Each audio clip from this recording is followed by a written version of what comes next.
And then here we are. Imagine that in 2012, a new pathogen emerged on the planet, turning humans into ferocious zombies. In no time, the World Health Organization declared a state of isolation, and authorities tried to contain the infestation, but much of the world's population was already infected. Amid all this chaos, little Abigail and her family were about to flee the city to meet her father. He was waiting for them at the airport, ready to take them safely out of the country. However, upon reaching the car, both Abigail's mother and her brother were attacked by a zombie and soon became infected. The girl hid under the car, and her mother tried to attack her, but a police officer named Zeus saved her by eliminating the zombies with his weapon. 10 years after this tragedy, the world was devastated by the zombie apocalypse, and only a few survived, including Abigail and Zeus. The former police officer fought to protect the girl and also taught her how to defend herself and hunt in the forest. At this moment, the two are hunting a deer, and the girl demonstrates her skill by landing a rifle shot on the prey. After that, the two set up a camp to spend the rest of the night, but Zeus hears the sound of a zombie approaching in the forest. Armed with a pistol, he finds an infected and eliminates it with a shot to the head. However, everything indicates that there are more of them nearby. Because of this, he and Abigail are forced to leave the camp. The next day, they continue their journey on horseback. During the journey, Zeus goes over his plan to reach an island off the American coast, where he believes they will be free from zombies. The trip will take 2 weeks, and until then, they need to gather more supplies and ammunition. Along the way, they reach the top of a mountain and see a man in his car trying to escape from an infected. Abigail quickly prepares her rifle and aims at the zombie, but her shot not only hits the infected, but also the victim. Because of this mistake, the creature ends up infecting the man, forcing Zeus to put an end to both of them with another shot. Afterward, the pair inspects the vehicle in search of supplies, but finds nothing useful. They decide to keep moving. They are soon stopped by a group of armed men in their vehicles. The group recognizes the body on the ground and assumes that Zeus and Abigail were responsible, accusing them of being looters. They threaten to execute them on the spot. However, before they can act, the entire area is surrounded by dozens of zombies hungry for flesh. With a common enemy, the group joins forces with Zeus and Abigail to fight off the army of the undead. It doesn't take long for the duo to run out of bullets, so they draw their machetes and charge into direct combat. At the same time, the group of shooters unloads their weapons on the zombies, but it's not enough, and several of them end up getting infected. Seeing that there's no way to win this fight, Zeus and Abigail take one of the vehicles, where 2 passengers, a couple named Megan and David, are already inside. With no time for introductions, the group speeds toward the road, leaving the zombie horde behind. Once they put enough distance between themselves and the undead, the couple explains that they met the shooters during their journey toward the boat colony. They were told that this place is safe from zombies, and they need to get there because Megan is about to give birth to their child. Zeus warns them that he can't take them there as he won't risk Abigail's safety on this journey. However, things go from bad to worse when the vehicle breaks down due to an engine failure, forcing the group to continue on foot. Hours later, the 4 of them reach the nearest town, which appears to be abandoned. Zeus remembers an old local school and leads everyone there, where they can take shelter for the night. The 4 set up a campfire, and Abigail is happy to have new company after spending so much time on the run with Zeus. She takes the opportunity to learn more about the couple. They explain that they came from a farm, but it was attacked by the infected. Because of this, they were forced to burn down the entire property and flee with other survivors. Days later, they encountered a group of shooters who told them about the boat colony and promised to take them there. That's when their paths crossed with Abigail's. Now, their only chance to ensure their child's birth is to reach that colony. After hearing everything, the young girl promises to help them, but Zeus is against the idea, believing that the only way to survive the zombies is to remain isolated and hidden. Even so, he shows them the path to the colony on the map, knowing that David and Megan won't survive the journey without help.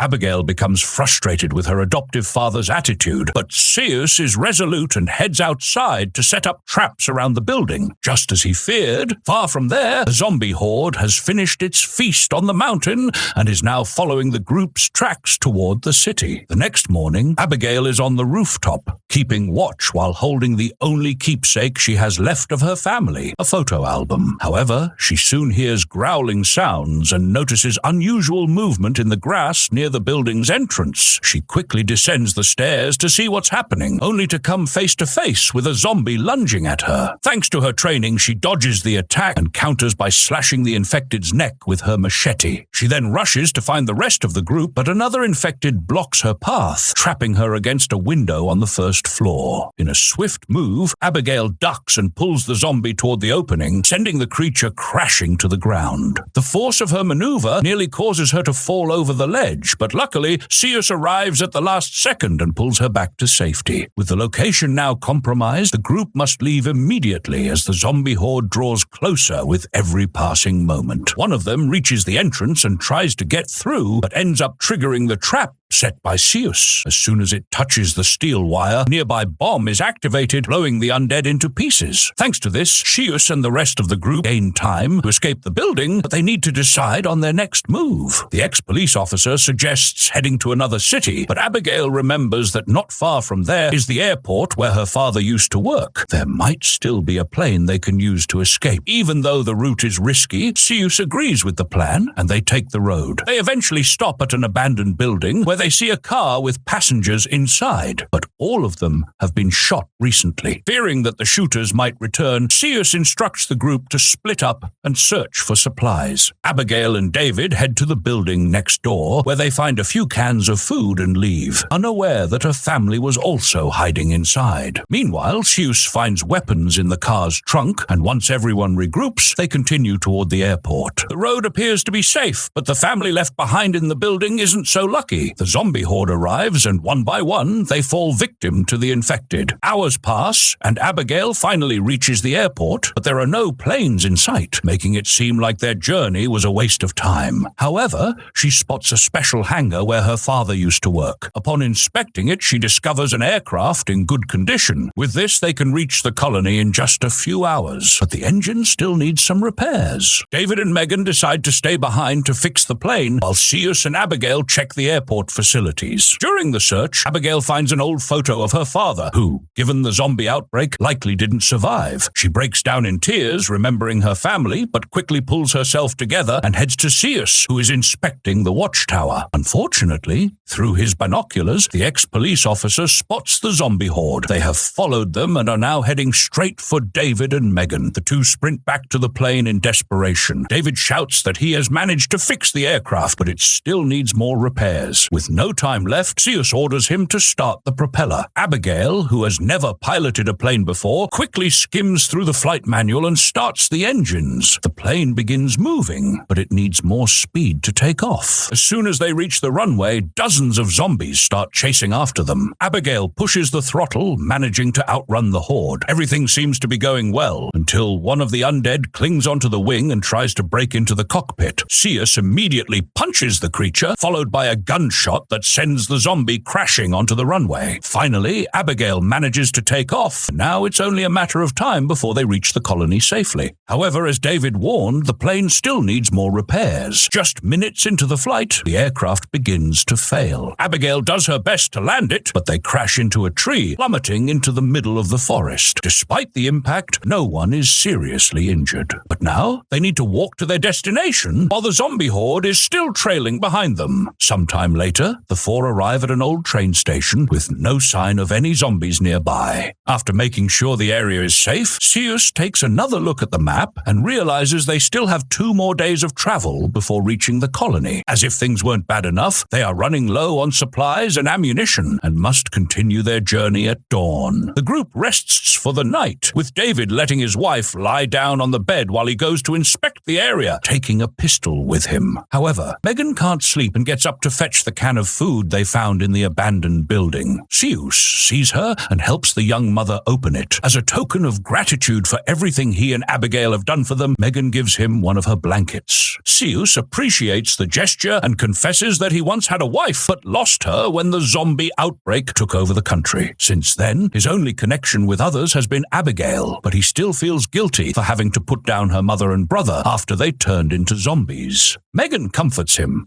telling him he did what he had to do and that he must learn to trust others again. She then shows him her necklace, which holds a picture of her, David, and their son, who, like Schuster's wife, also didn't survive. The ex-police officer is moved by her story, but quickly tells Megan to get some rest, since tomorrow will be a long day. Meanwhile, David enters one of the train cars, suddenly pulls out his pistol and points it at himself. It is then revealed that during the zombie invasion at the school, David was bitten on the leg and will soon turn into a monster. He considers ending his life to avoid becoming a zombie and putting his wife at risk, but he can't bring himself to do it and instead rejoins the group. The next day, the four continue their journey through the forest. David's condition worsens. He tries to hide it, but Seus notices bloodstains on his pants. When Megan tries to help him, David reacts aggressively and insists he is fine. The group keeps walking, with Abigail and Megan leading the way. Taking advantage of the moment when the two women aren't watching, Seus confronts David, revealing his wound and preparing to put him down right then and there. However, despite knowing the risks, Seus decides to spare him for now. The four continue walking until they reach a nearby house. From inside, an old man armed with a shotgun appears, initially threatening to shoot. However, he changes his mind when he sees a pregnant woman among them. He allows the group to enter, but first demands that they store all their weapons inside a box. The man then introduces himself as Norton, a scientist who used his knowledge to create a geothermal energy source, allowing him to live a relatively normal life in the middle of the forest. He invites the group to stay in his home, offering them food and rest before they continue their journey. After the meal, the scientist invites them to have a drink in the living room and shares how he managed to survive alone in the forest. In the middle of the conversation, he suddenly changes the subject, stating that the zombie pathogen was an important step in human evolution. It served to reduce the population on Earth, ensuring that only the strongest would survive. Everyone finds this conversation highly suspicious, and David, who is getting worse by the minute, starts feeling sick and heads to the bathroom. Looking at himself in the mirror, he sees that the infection is spreading rapidly through his body. He has no time left. He returns to the living room, only to find Megan, Abigail, and Seus unconscious. The drink Norton gave them was laced with a sedative. David tries to attack the scientist, but Norton activates a gauntlet capable of emitting sonic waves to control the infected. With this, he takes David and the others to his secret laboratory, where he reveals the gauntlet to them. Thanks to his invention, he has managed to keep zombies away from his property, and he now plans to use the group as test subjects in his experiments. To begin, the scientist releases his infected wife from a cage, ordering her to attack the group. However, Seus and Abigail manage to kick her away. Meanwhile, David, who is rapidly turning into a zombie, develops superhuman strength and breaks free. He then throws the zombie away and rushes to help the others, but Norton activates his gauntlet to stop him. Even so, David manages to break their restraints, and the group escapes toward the exit, grabbing their weapons from the box. Nearby, they find the scientist's vehicle and take off through the forest, but Megan suddenly warns them. Her water has broken. She's about to give birth. To make matters worse, the forest is swarming with zombies, and during their escape, they encounter a fallen tree blocking the path. The group is forced to abandon the vehicle, but it's only a matter of time before the zombies catch up to them. In an act of sacrifice, David decides to stay behind to buy them time and asks Abigail and Seus to take care of his wife. The three flee through the forest while David uses his last strength to hold back the zombies. Despite his efforts, the leader of the horde appears behind him and strikes his neck, finishing him off instantly. At the same moment, Abigail, Seus, and Megan continue running until they see lights in the distance. They have finally reached the boat colony, and Abigail calls for help.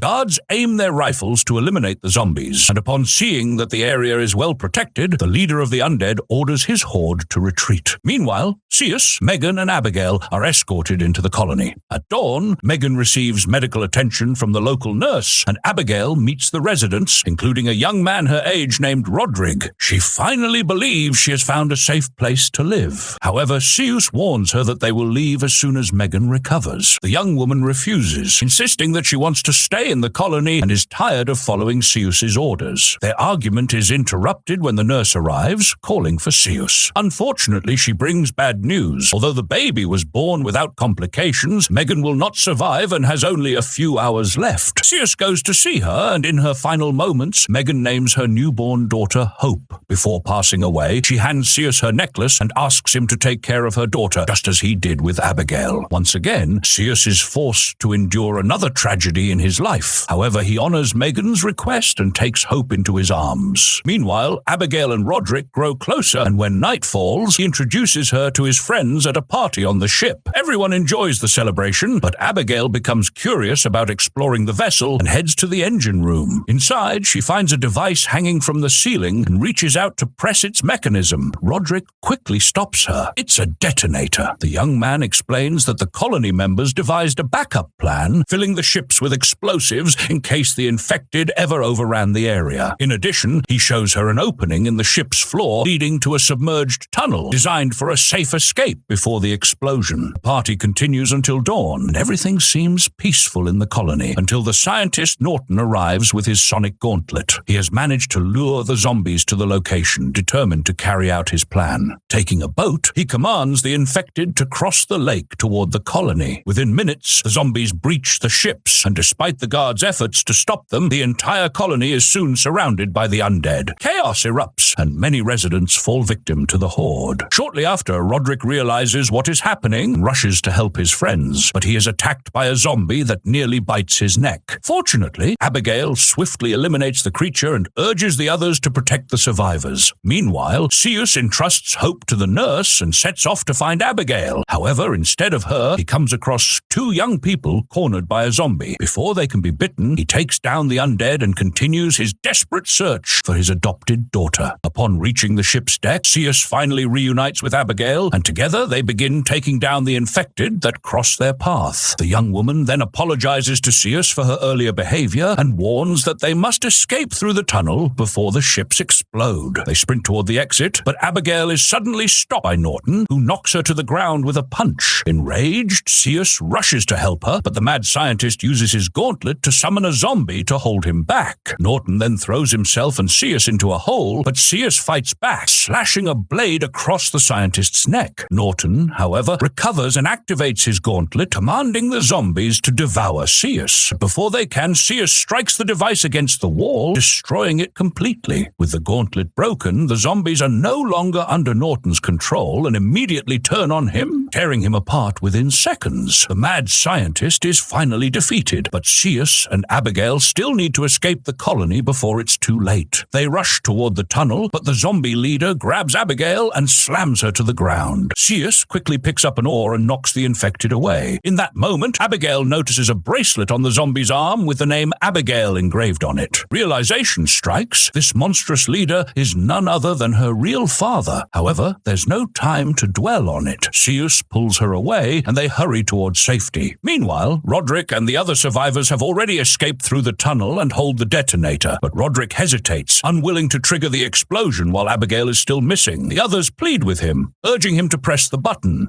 Reluctantly, he activates the detonator, causing all the ships to explode. Zeus and Abigail barely manage to make it through the tunnel before the blast, eventually finding the survivors. However, one of them, who is holding a shotgun, has been infected. He threatens to shoot if anyone tries to take him down, but Zeus calmly tells him to relax and places his weapons on the ground. Seconds later, the zombie leader attacks the infected man and then charges towards Zeus. Now unarmed, Zeus is forced to fight him in hand-to-hand combat. He holds his own, landing punches and kicks, but the zombie eventually knocks him to the ground and bites his wrist. Abigail, despite knowing that this creature was her biological father, doesn't hesitate. She pulls the trigger and shoots him in the head, saving her adoptive father's life. Fortunately, Zeus was wearing a bracelet on his wrist, which prevented the bite from infecting him. With everyone safe, Zeus decides to follow through with his plan, leading Abigail, Hope, and the remaining survivors to an island off the American coast, where they can finally live in peace, far from the zombie apocalypse. So, what do you guys think of this story? Let me know in the comments below. See you in the next recap here on the channel. Until then,